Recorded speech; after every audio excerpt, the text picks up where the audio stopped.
podcast. Oh my gosh, we're really rewriting an entire experience that historically is not great. I'd say go and physically be in the spaces where the people that you want to be with are, and figure out a way to communicate with them, talk to them, and resonate and get their feedback, because getting feedback at an early stage is the most helpful thing. What retailers want to see is, like, can you drive people to store? Can you drive a new customer to store? And what will that look like once you launch?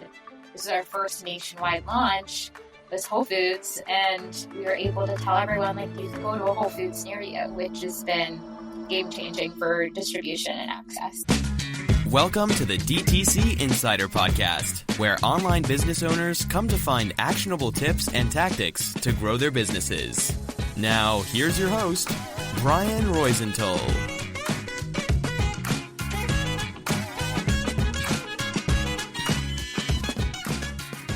Hey, welcome to another episode. As always, I'm Brian Roisentul, your host, and today I'm here with a great founder. She's Katie Diasti, the founder and CEO of Viv for Your Bee. Hey, Katie, thanks for being on the show. Hi, thanks for having me. I'm so excited to chat. Yeah, my pleasure. So why don't you start by introducing yourself and your company? Absolutely. I am the founder and CEO of a modern period brand called Viv. We create better for you, safer period products that are also better for the earth, much more sustainable in the materials that we use and ingredients that we use. And we sell direct to consumer and in retail doors across the US. We sell in places like Whole Foods and on Amazon and on our website with subscription. So touch a lot of different channels as this omni-channel brand with a fun Gen Z flair to the overall vision. That's great. So how did you come up with this great idea, and when was it? Yes. Oh my gosh. I started the initial idea stage of Viv during my senior year of university. I went to school in Boston, and during an entrepreneurship class in my senior fall that I took, it was, very classic startup pitch class, come up with a problem, find a solution for it. And I was studying marketing and branding, but also social impact and volunteering like 3 nights a week at a women's shelter in Boston. So I was very passionate about how can brands and companies be voices for people and make an impact, and really wanted to see the two married together, and really started doing that with Viv. But, started the concept as a pitch for my final class project and realized, wait, this is something I am obsessed with, and I wanted to rewrite the narrative of periods being anxiety-inducing and stressful and stigmatized for a lot of young people. Because I know when I would walk down the aisles looking for my pads and tampons, I felt so much shame, and I didn't want younger women and kids and people with periods to feel that too. And then I learned about how much plastic waste and toxins are in the traditional products, on top of them having no branding that resonated with me as a consumer. So I was like, wow, this category is so boring. It's really hard on the planet and our bodies. Like, we need to find a better solution. And that's where the concept was born. Were you already thinking about this concept before that, project, or did it come up during that period? I was always very, very passionate about women's health. And then one thing that was really interesting to me was part of my things I was doing on campus and at the women's shelter was like really advocating for menstrual equity and making sure that the women at the shelter had pads and tampons they could use. So part of my job was passing out products. And at my school, I made this whole plan to bring free period products to the bathroom. So it was something I was so passionate about, but I also loved branding and marketing in that world, and thought this was the perfect place and class to be able to marry the two ideas. And it was so fun being on a college campus trying to build an idea stage company, because half the campus was my target audience. And I would put my friends in circles in my dorm and ask them about their pads and tampons and ask them about their periods. And it's the first time they've ever really been asked those questions in their lives. And they were like, wow, once you ask a few questions, they had a lot of feedback and wish things were so different. So it was such a fun place to build. And what did you feel, or like, were you, let's say, I don't know if the word is nervous, innovating in a category that is, I don't know how many years old and hasn't changed a lot. How did you How are you feeling about that? Knowing is people going to are people going to resonate with this new thing? How are they going to incorporate these new products? How did you feel that these new products would fit into the mix that people already knew back then? Yeah, I know. People thought I was so crazy because this was 2019, and they're like, "You want to go after the big players, the conglomerates, like the P&Gs, the Kimberly Clark's world? Like that's nuts. They have so much opportunity and budget and funding, yada yada yada." And I was like, "Yeah, if not me, then who? Because I'm a Gen Z young woman who wanted a brand that resonated with me and no one was building it, and I know my target audience more than ever." I was saying this the other day that I'm really thankful for my like 22-year-old delusional self for being like, I'm going to start a company today, and why not, and what I don't know we'll figure out. And I think that's one of the most valuable things you can have as a founder is just this like unwavering desire to solve the problem. Like I truly think I get up every day and I can't exist in a world where Viv or something like it doesn't exist. And so my mission is to create it. And I think you need to have a little bit of delusion and as a startup Yes. founder. And it was really helpful having that heavy dose at that age and helped us, raise some money that way and be able to tell this story. So I think I was less nervous and more just like, everyone get out of my way. I'm going to make this happen no matter what. Yeah. And do you remember like these, I don't know if you had this aha moment in which you said, okay, I had the vision. I was, as you said, a little bit crazy to launch this product, but now I see it's working. Like people like it.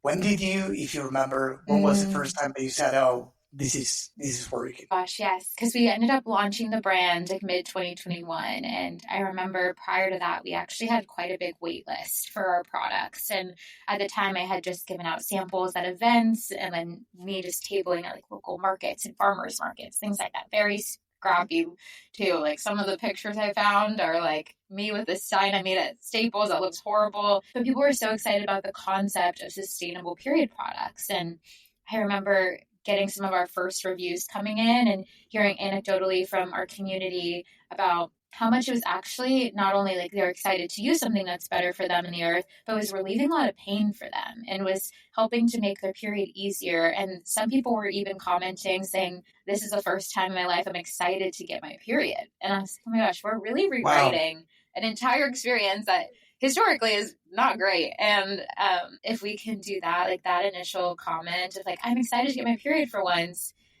was so exciting to see because when we think of other categories that have done a great job with innovation, I think of skincare, I think of the snack space and food and beverage and how they found a way to make better for you food, better for you skincare, fun and exciting. And historically, those have not been really exciting categories. And we never saw that translated into the period care category. And finally, we're starting to see that innovation take place. And Viv is at the forefront of that. Here's the brutal truth. Right now, you're probably paying tariff on every single item in your warehouse before you even made the sale, right? That means your cash is just sitting there, trapped in inventory that might not even sell. Not exactly a recipe for success, right? But what if I told you that there's a smarter way? With Portless, you only pay tariff when an order ships after you've been paid by your customers. That means free up working capital instantly, turn inventory into cash faster than ever before, and completely eliminate the risk of paying tariff on unsold stock. Here's how it works. Portless helps you ship directly from China to your customers' doorsteps in just 5 to 8 days. Yes, just like Shein does it.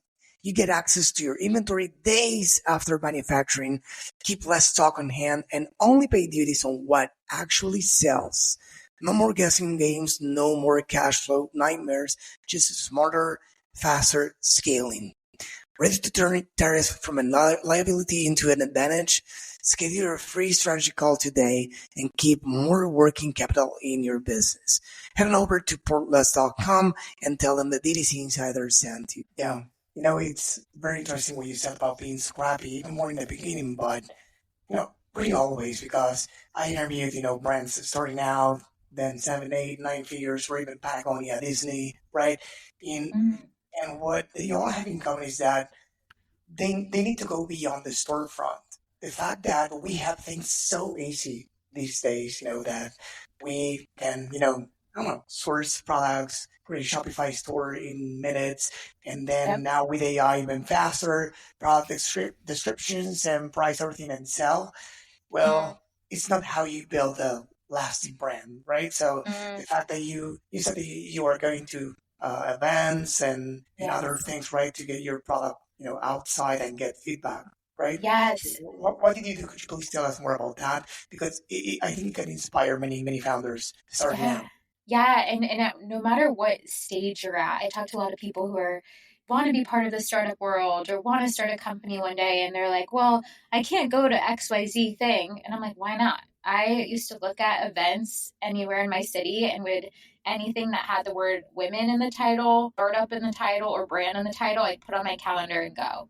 And I knew that for all the events that had women in title, I was at like a women in sales event and I was in sales, but there was like, okay, there's going to be a lot of people there who could use my product and I could Right. practice my pitch to them. And everyone's like, what do you do? And I would give them my pitch and I would do renditions of it and I'd see what would resonate and what their feedback was. And that initial, like, really scrappy market research that I was getting was such valuable feedback and it has such a ripple effect because someone I met once 5 years ago at an event could have this lasting effect and be someone that I really need down the road and be a great connection to another connection and meeting other startup founders and female founders at any stage. Those ended up being the people that were most helpful when I was raising our first round of capital was other friends raising money. And so I'd say go and physically go to be in the spaces where the people that you want to be with are and figure out a way to communicate with them, talk to them and resonate and get their feedback because getting feedback at an early stage is the most helpful thing. I used to go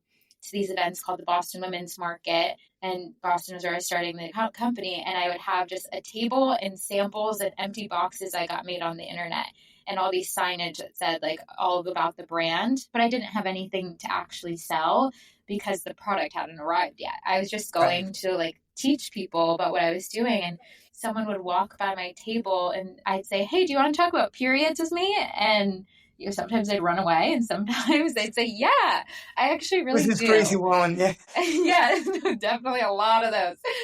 And the people who did had like the best feedback. And I remember I had my pads and liners on the table with like, this is cool, but I'm really curious about a menstrual cup. Like, I'm nervous to use it because I'm afraid of the removal process. I'm afraid I'll get stuck. I kept hearing that over and over and over again. And I was like, Right. wait, me too. Like, the only reason I don't use it is because I'm afraid of how to take it out and use it. And so I was like, what if I just made that process easier for people? Then so many more people will be willing to try it. And so redesigned it so it has a ring at the bottom so it's easier to take out. And that simple design shift has helped our cup go viral on TikTok and YouTube and so many social channels as that better alternative. Yeah, it's incorporating customer feedback one way or the other, online or offline, and Yeah. being close to your audience. Going beyond the storefront is not just, going outside. It's actually meeting your customers where they are and try to see how you can help them and listening to them. Yeah. That's amazing. So first you said that you went to these events, and then when was the point that in which you started, distributing these online? What was the first time you sold things at scale, and what channel did you use to do that? Yes. Yeah. We first started just on our website directly, and we had, both you can buy one time or we had subscription model offerings. And for almost the first year of business, we just stuck to our website. We wanted to really understand our customer, really own the channel and get that down before going into other channel offerings. And that was really helpful. But then we realized that the patterns of shopping within this category, that 90% of period care shopping actually still happens in person and in retail Right. doors. And so we're like, okay, retail is kind of essential for us. And same with other channels like Amazon. So a year later in 2022, we launched on Amazon and saw a ton of growth just because there's so much search and demand for this category starting to build with more education. And we saw that it was just, a great new way to get people their products faster. It was something that we hadn't like really nailed down because we were shipping everything ourselves. And The other side of it was, okay, retail, like how do we get this down? And we started off with really small local shops. I would walk into them myself with a few samples and say, and some flyers and be like, hey, this is my brand. And it would be like natural shops, sustainability shops, small pharmacies that are independently owned, and would just build these relationships with the store owners. And we would use things like FAIR.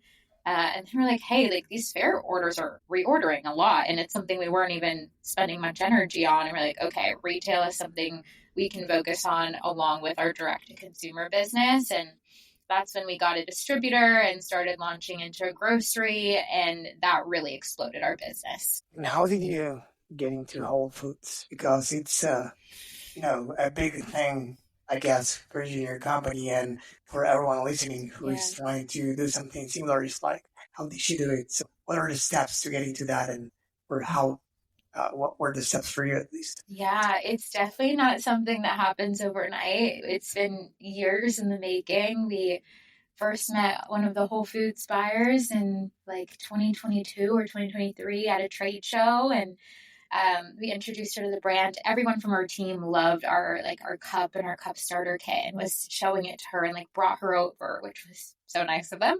And we had this really crazy booth because at these trade shows, you really got to stand out. And we didn't have, the big budget, or we had the smallest booth you could get, and we DIY'd it ourselves. We made the concept for that year, like a Gen Z fun, beautiful bathroom, to make it that like Viv is adding a new life to your bathroom shelf. And we literally rented a prop bathtub from this guy on the internet, and we met him in a parking lot. We like hand brought it in ourselves, and we're taping tiles on. Everyone else had their booth like shipped in and set up, and we're there doing DIY projects, right? So we're like, okay, fingers crossed this goes well. And we were really dedicated to doing well and having our product speak for itself and our brand voice and the whole feel of it. And I think that really came across with what we built, like really thinking out of the box. And we stayed in touch, and years go on, and buyers change around. And what ended up happening was this recent buyer who joined the desk like 2 months before our line review time period. We were like, oh my gosh, a new person. They don't know us. Like, what are we going to do? She had actually seen a lot of our social media videos. She had seen us on TikTok, on Instagram, and was like, I really like what they're doing and how they're creating this community and they're educating. Like, they have what retailers want to see is like, can you drive people to store? Can you drive a new customer to store? And what will that look like once you launch? Like, do people know Viv? Are they going to be excited to shop it? And she saw this community that we were building on social that was ready to go to find us in person and had been asking. They're always in the comments saying, what retailers can I find you at? And finally this is our first nationwide launch, was Whole Foods. And we were able to tell everyone, like, you can go to a Whole Foods near you, which has been game changing for distribution and access. Wow, amazing story. What does it look like from the other side? I mean, being in such a large retail store, it's like, how do you get ready for that?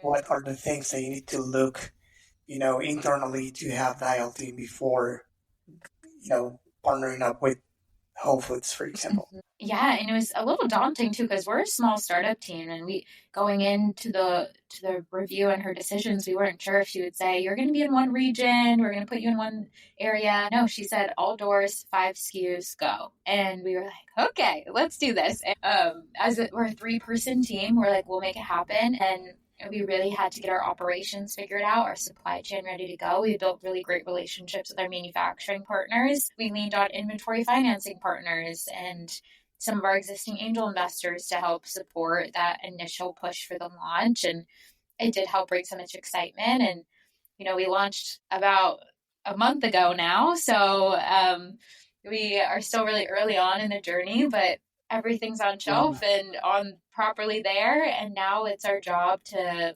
sell through and educate people that, hey, we're here, we're at Whole Foods.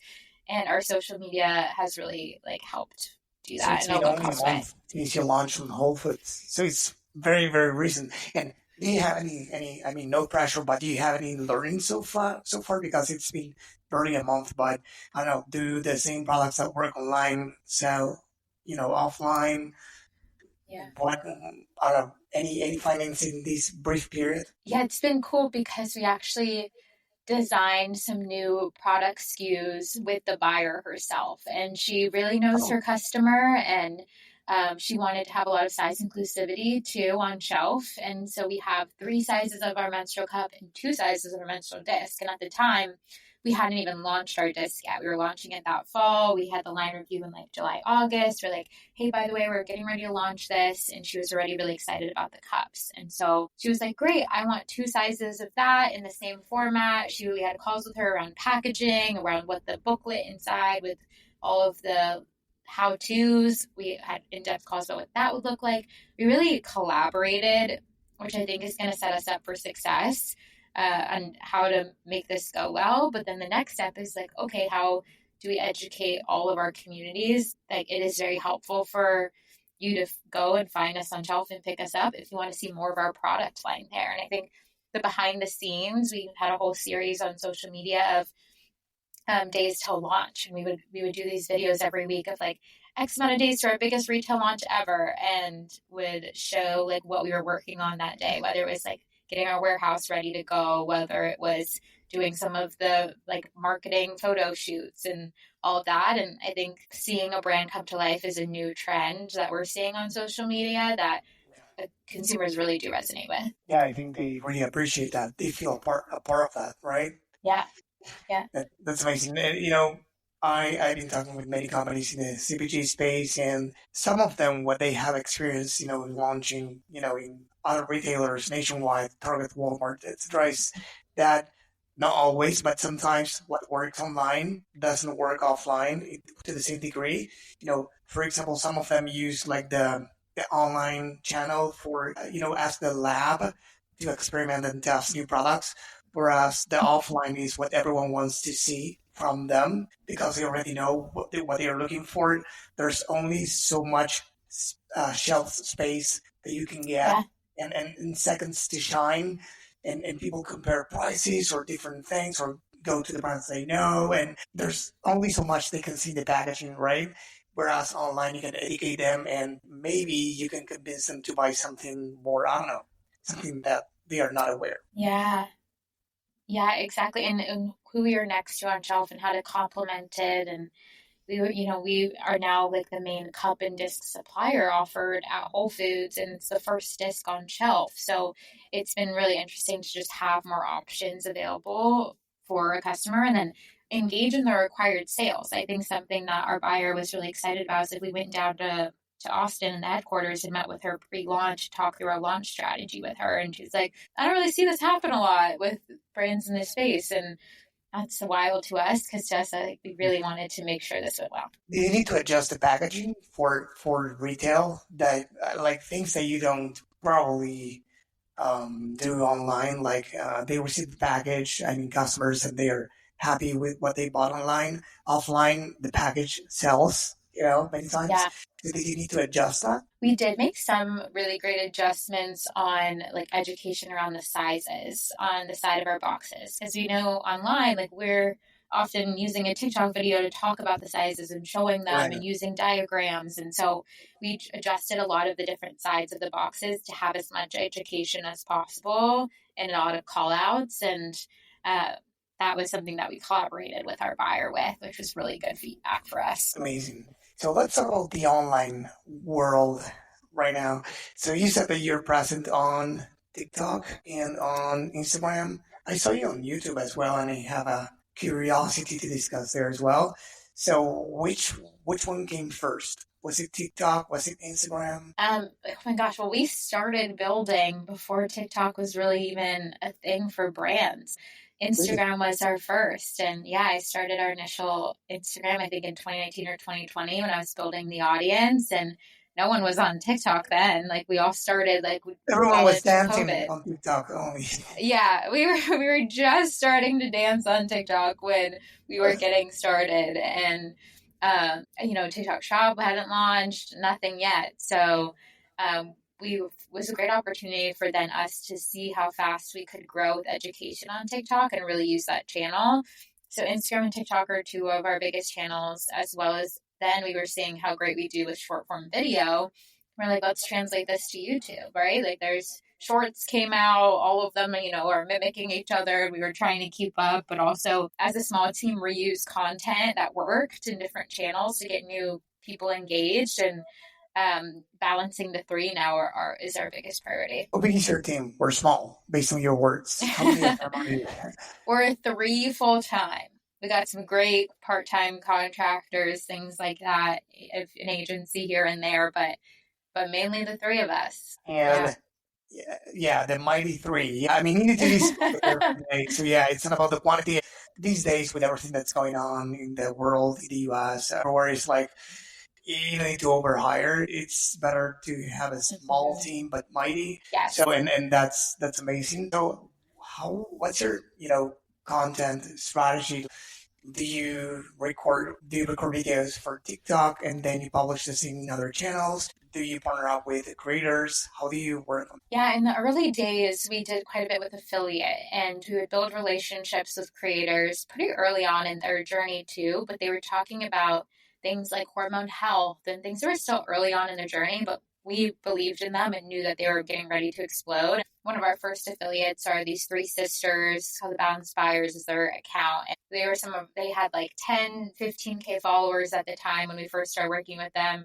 Now they have like 200,000 followers, and we've grown with them. And we started off with a commission model, and we saw how well they could sell. And we were like, okay, so we were one of their first paid partnerships, and it was one of our first times working in influencers in a paid capacity.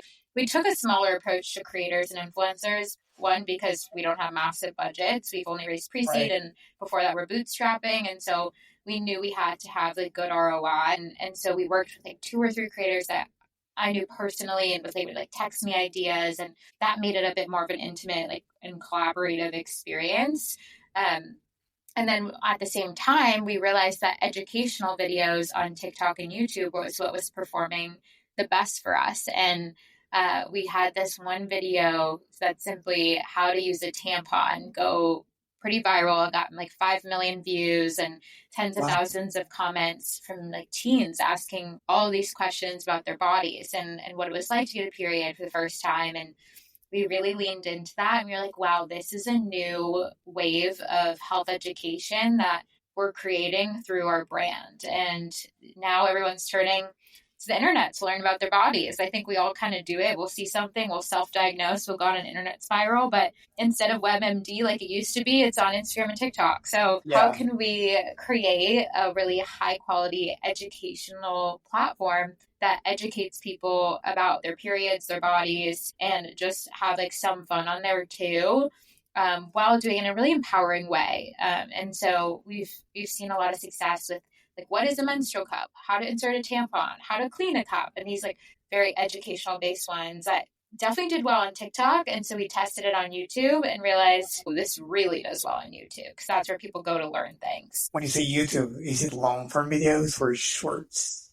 We're doing mainly all shorts, and reusing some of that content from our other channels and using that on YouTube as well, and seeing a lot of success there and a lot of engagement. I was telling you before, we started recording that I was intrigued by the fact that when I visited your, YouTube channel, I saw 6K followers, and for a brand that's great, it's very, very decent. But I didn't see any long form videos, only 3, but very old videos. And I saw a bunch of, I don't know, 700 or plus, videos, like short form videos. So it's the first time, I was telling you offline, that I see something like this. I see that, and I know that shorts boost the TikTok channel, but I didn't know that even if you didn't post any long form videos, TikTok, YouTube would, allow you to, let's say, between quotes, allow you to grow that much. Yeah.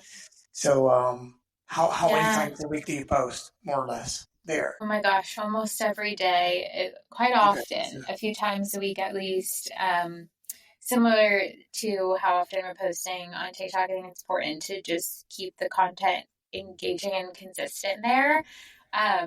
We've really seen a lot of success with like either behind the scenes or pure education and answering a lot of questions in the comments and engaging with our community that way through social media. But I think YouTube Shorts is in a really interesting phase where TikTok was, it was easy to go viral for a sec there, right? And like for brands, like it was possible to go viral. And now it's, as that app develops, it's getting harder and harder to just like see that viral moment happen. We saw this with, every social media platform. With Instagram, it was a lot easier to grow at one period of time, and then it gets to a plateau phase. Yeah. TikTok, I think, is getting to that plateau phase. But YouTube, I think there's so much growth potential for brands right now that hasn't been utilized. And I'm like, telling all my brand friends, like, get on YouTube as fast as you can, because there's so much more ability to reach people that we're not seeing as much, and especially like on Instagram and places like that. Yeah, it's definitely an underused or underexplored channel for brands.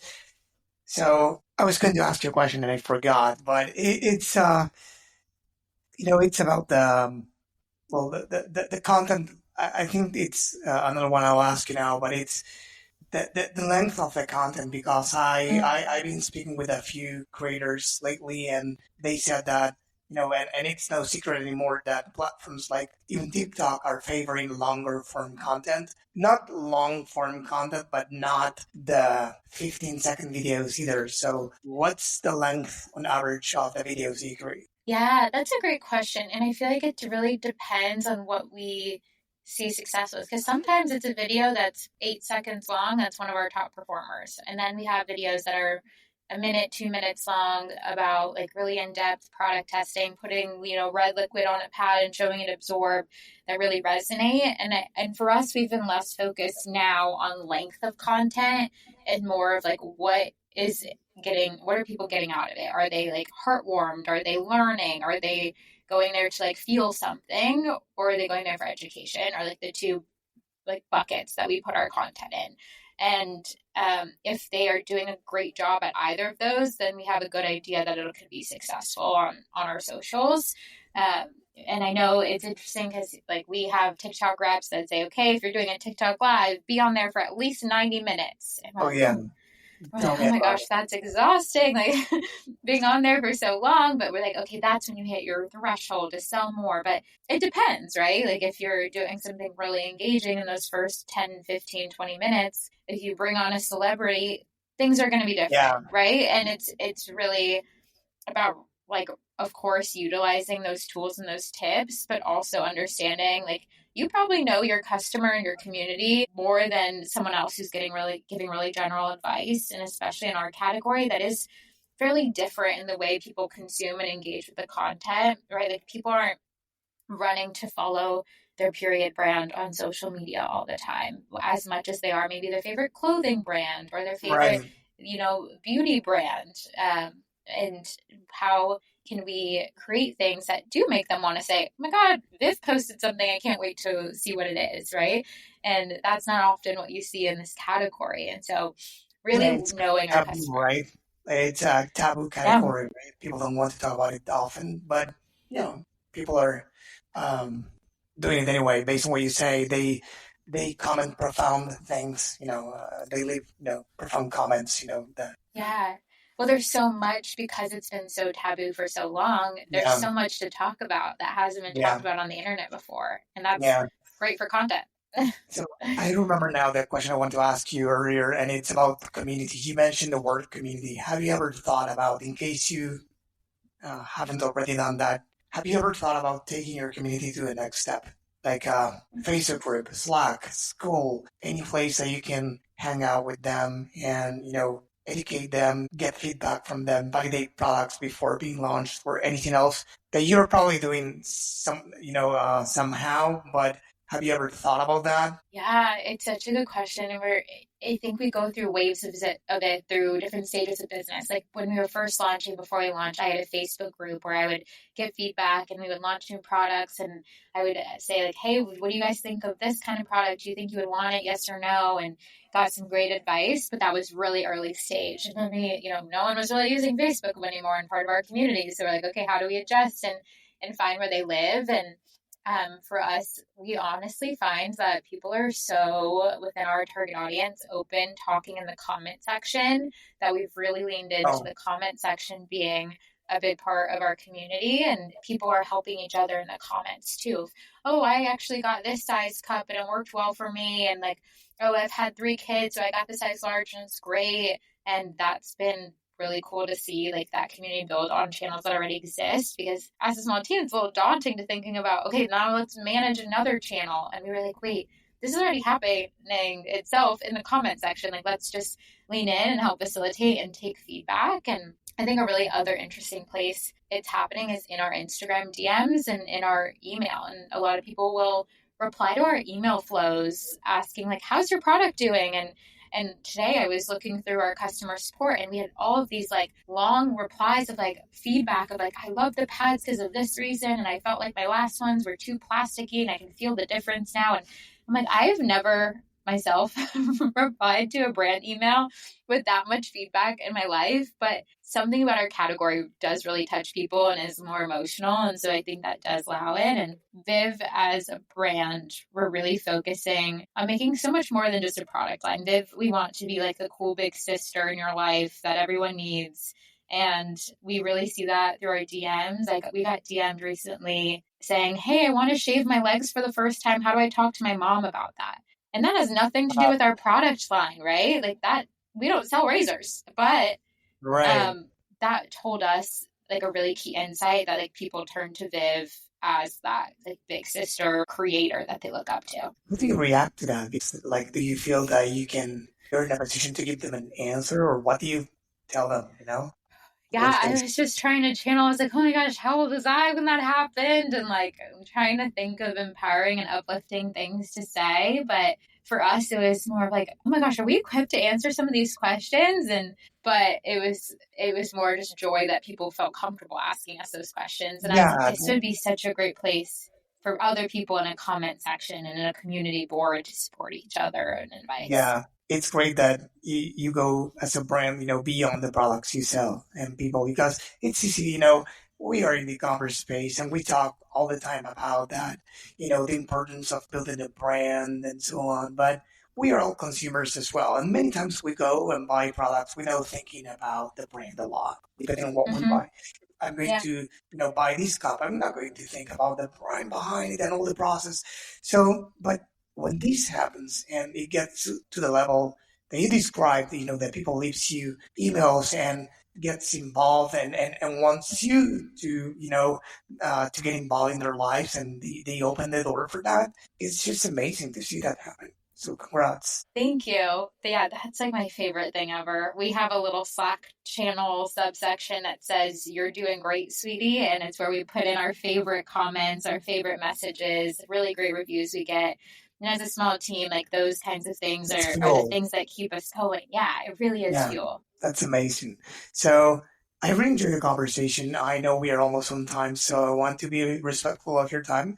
Just, one more question I wanted to ask you before we go. It's, if if you're talking, let's say, right now to somebody that's starting out, someone early in the entrepreneurship journey, maybe Yeah. they are in that class, you are, at school, and they are in that final project presenting it right now, and they need this, I don't know, inspiration, motivation, or piece of information that you might give them. What would that be? No pressure. That's a great question. I love listening to podcasts and learning from people's like true, authentic stories. Sheila, this you probably do too. So I have a few that are my favorites. I love learning from other female founders. One is Sif Hader, who has a brand or a podcast called the Dream Bigger Podcast, and her brand is Array, the supplement company that has been crushing it. So I love her podcast. I also want to shout out Maggie Sellers' new podcast, and just her content and newsletter in general has been awesome. And I love the Female Founder World podcast. She has really, really great guests, and I learn a lot about like everyone else's story, and you want to learn from everyone else's mistakes, so you try to not make them. And yeah, those are some of my faves. That's amazing. So again, Katie, it was amazing to interview you. I learned a lot about you and about the brand. So where can people go to keep learning more about you and about Viv? Yes.